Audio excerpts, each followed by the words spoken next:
अगर आज हम ये संशोधन लेके नहीं आते तो जिस सदन में हम बैठे हैं, ये पार्लियामेंट बिल्डिंग, इसको भी क्लेम किया जा रहा था। भारी बवाल के बीच संसद में फाइनली वक्फ बिल को पेश कर दिया गया। इस बिल पर सत्ता पक्ष और विपक्ष में लंबी बहस हुई है। इस बहस के बीच वक्फ बिल में कौन से बड़े बदलाव पेश किए गए हैं और इसके बाद वक्फ बोर्ड कितना बदल जाएगा, इन सब के बारे में बात करेंगे इस वीडियो में। हेलो, मैं स्वर्ण और आप देख रहे हैं स्विच। तो सबसे पहले समझ लेते हैं कि वक्फ बोर्ड और वक्फ होता क्या है।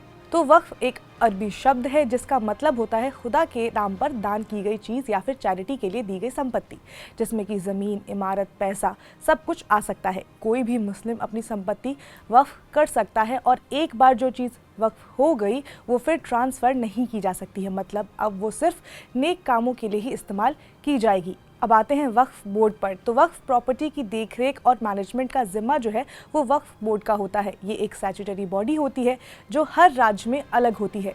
सभी वक्फ प्रॉपर्टीज़ का रजिस्ट्रेशन ज़रूरी होता है और बोर्ड ही इनका मैनेजमेंट और प्रोटेक्शन जो है वो सब संभालता है। हर राज्य में इसके एक चेयरमैन भी होते हैं। अब बात करते हैं इसकी कि वक्फ से जुड़े कानून में किस तरह के बदलाव करने की तैयारी की जा रही है। तो भारत में इससे जुड़े कानून का नाम वक्फ एक्ट है। इस कानून में कई बार संशोधन किए गए हैं।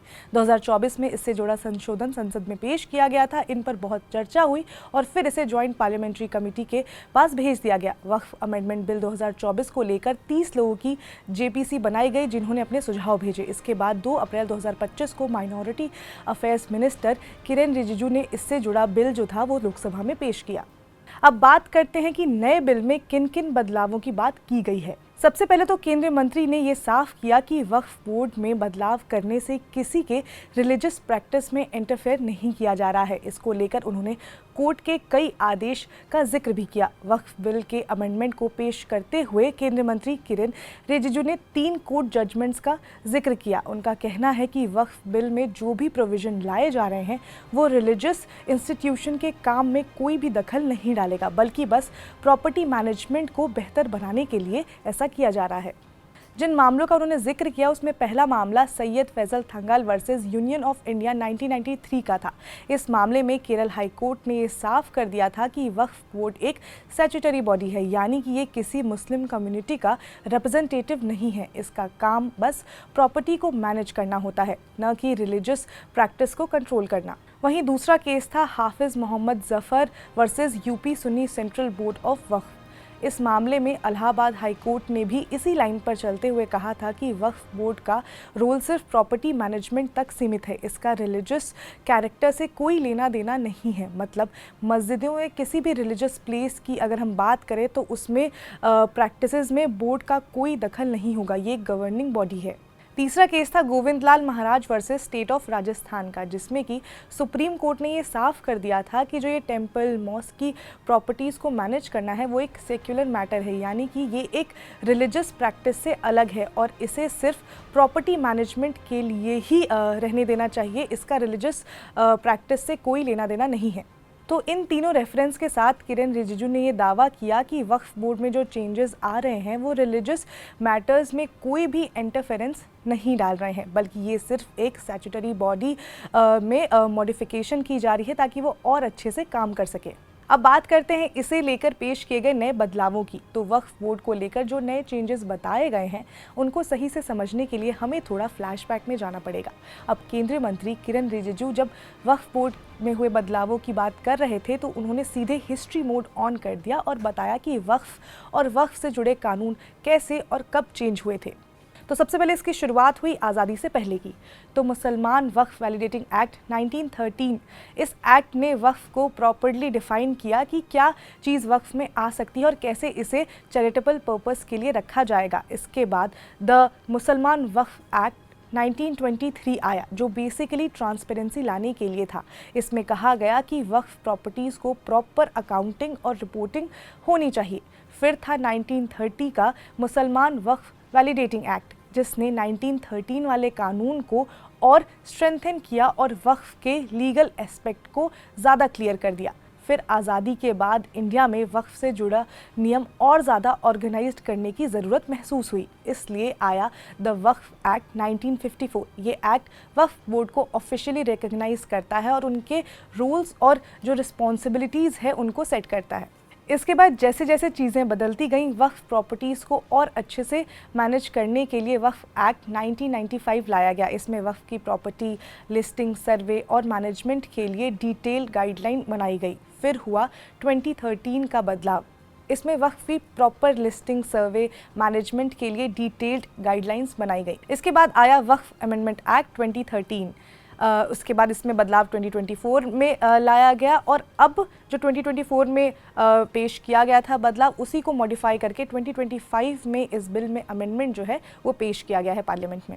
तो 2025 के अमेंडमेंट में क्या क्या है वो भी थोड़ा जान लेते हैं। तो पहले ये लिखा था कि कोई भी व्यक्ति जो इस्लाम प्रैक्टिस करता है 5 सालों से, अगर उनके पास कोई मूवेबल और इमूवेबल प्रॉपर्टी है तो वो उसे दान कर सकते हैं।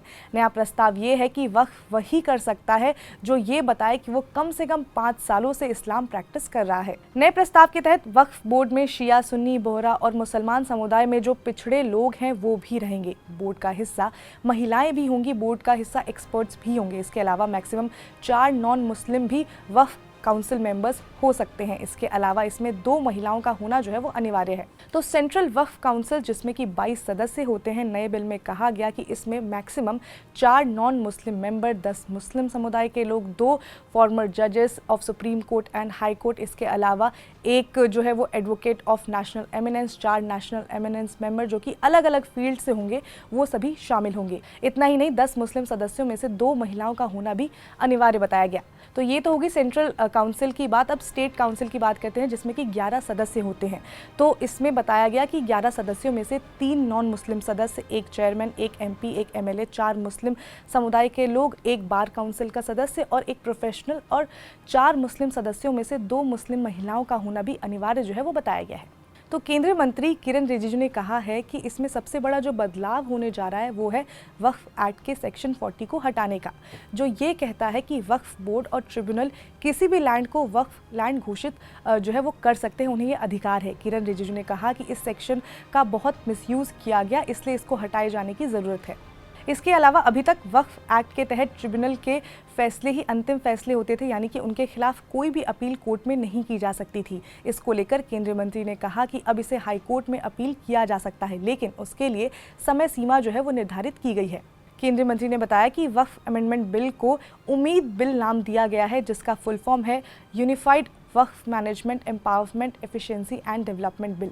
केंद्रीय मंत्री ने कहा कि एनक्रोचमेंट, रजिस्ट्रेशन, सर्वे और कलेक्टर के रोल, इन सबको मिलाकर मैनेजमेंट के रोल में बदलाव अब किया जा रहा है। केंद्रीय मंत्री ने जब ये बिल पेश किया तो उसके बाद विपक्ष से कांग्रेस के गौरव गोगोई ने इस बिल को लेकर सवाल खड़े किए। गोगोई वक्फ अमेंडमेंट बिल 2024 के जॉइंट पार्लियामेंट्री कमेटी के सदस्य भी रहे हैं। उन्होंने सरकार पर आरोप लगाया कि सरकार इस बिल के माध्यम से माइनॉरिटीज़ का अधिकार जो है वो छीनना चाहती है। हालांकि उन्होंने कहा कि इस एक्ट में बदलाव की ज़रूरत है, लेकिन सरकार जो बदलाव कर रही है उनकी ज़रूरत नहीं है। कांग्रेस के अलावा AIMIM नेता असदुद्दीन ओवैसी ने भी इस बिल की आलोचना की। समाजवादी पार्टी के नेता अखिलेश यादव ने भी इस बिल का समर्थन नहीं किया। विपक्ष का अपना पॉइंट है। विपक्ष लगातार ये आरोप लगा रही है कि इस अमेंडमेंट को पारित करने के लिए जल्दबाजी जो है वो की जा रही है, इस पर और चर्चा होनी चाहिए। तो संसद में वक्फ अमेंडमेंट बिल जो पेश किया गया है उसके बाद से माहौल काफ़ी ज़्यादा गर्मा गया है, काफ़ी चर्चा हो रही है। विपक्ष लगातार ये कह रहा है कि इसमें और डिबेट होने की आवश्यकता है। वहीं पर केंद्र सरकार का ये कहना है कि उन्होंने जो जॉइंट पार्लियामेंट्री कमेटी का गठन किया, उनके सुझावों को ध्यान में रखते हुए उसमें कुछ मॉडिफिकेशंस किए गए हैं जो पुराना बिल था अमेंडमेंट वाला उससे। तो उन्होंने कहा है कि अभी जो बिल पेश किया गया है वो पूरी तरह से सभी के फ़ायदे के लिए है। इसमें जो है जो वक्फ बोर्ड है उसको और स्ट्रॉन्ग बनाने के लिए, उसके मैनेजमेंट और स्ट्रॉन्ग बनाने के लिए है। तो अब वक्फ अमेंडमेंट बिल से जुड़ा जो भी अपडेट आएगा हम आप तक पहुंचाते रहेंगे। आप जुड़े रहिए स्विच के साथ। इसके साथ अगर आपको ये वीडियो इन्फॉर्मेटिव लगी हो तो लाइक करें, शेयर करें, सब्सक्राइब करें स्विच को।